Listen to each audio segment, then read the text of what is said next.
काल दादा असं म्हटले की मी कमी पडलो, हे एक कारण, आणि दुसरं म्हणजे की चंद्रकांत पाटलांनी जे विधान साहेबांच्या बाबतीत केलं होतं की मला बारामतीत पवारांचा पराभव करायचा आहे, या दोन विधानांमुळे, या विधानामुळे आणि मी कमी पडलो, तर याच्याकडे तुम्ही कसं बघता? जे काही भाजपने बोलून दाखवलं, नाही तर चंद्रकांत दादांनी बोलून दाखवलं, तर त्याचा एक तो भाग होताच. पण महत्वाचं आहे काय, याच्या मागे भाजप आहे, भाजपची रणनीती आहे, हे लोकांना नक्कीच कळालं होतं. तर एका नेत्यामुळे नाही, पूर्णपणे आपण जेव्हा विचार बदलतो तेव्हा लोक आपल्याला सोडून जातात. हे कुठेतरी या इलेक्शनमध्ये सिद्ध झालं असं आपल्याला म्हणावं. काल तुम्ही एक ट्विट केलं होतं की काही लोक म्हणजे पुढच्या भविष्य काळामध्ये धोका होऊ शकतो, धोका संभवू शकतो, लपून छपून ज्यांनी भेटी घेतल्या त्यांच्याविषयी, ते जरा एलॉबरेट करा ना नेमकं काय. मी एवढंच म्हणेन की कार्यकर्ते हे लढत असतात, मतदार हे आपल्याला पाठिंबा देत असतात, सर्व नेते हे प्रामाणिक असतातच. पण ठराविक काही असे नेते असतात की त्यांना पुढं काय होईल हे माहीत नसतं, आणि मग काही लोकांना कदाचित लोकसभेच्या काळामध्ये आपला एवढा दणदणीत विजय होईल ना, तर पक्षाचा विचाराचा दणदणीत विजय होईल असं कदाचित माहीत नसल्यामुळे रात्रीच्या वेळेस भाजप आणि मित्रपक्षाच्या काही नेत्यांना काही नेते भेटले असं आम्हाला कळालेलं आहे. नावं अजून स्पष्ट झालेली नाहीत. ते कुठल्या सीटसाठी भेटले, काय ऍडजस्टमेंट तिथं ते करत होते, पण कितीही ऍडजस्टमेंट करण्याचा प्रयत्न त्यांनी केला तरी सुद्धा लोकांनी सुंदर असं उत्तर दिलेलं आहे.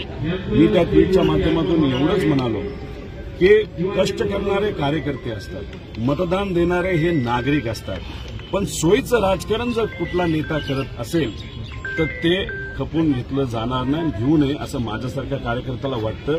आणि जर अशा काही गोष्टी झाल्या असतील, जे काही कळते झाल्या, तर विधानसभेमध्ये अशा गोष्टी होऊ नये याची दक्षता मोठ्या नेत्यांनी घ्यावी अशी कोण ते सोयीचं राजकारण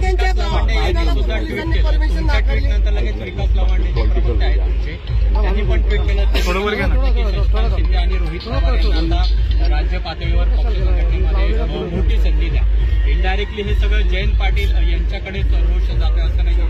तसं नाहीये. एक तुम्ही समजून घ्या, आपली जी पार्टी पवारसाहेबांच्या मार्गदर्शनाखाली चालते तिथं महाराष्ट्रामध्ये यश मिळणारच आहे. पण महाराष्ट्राबरोबर इतर राज्यामध्ये सुद्धा आपल्याला यश मिळावं अशी भावना विकास लवानियांची होती. त्यांच्याशी संपर्क साधल्यानंतर कुठेतरी कळालं, आणि मग त्याच्यासाठी मोठे नेते जे अनुभवी आहेत महाराष्ट्रातले, अशा मोठ्या नेत्यांना अवघड परिसरातली जबाबदारी तिथे देऊन तिथं आपला पक्ष वाढावा.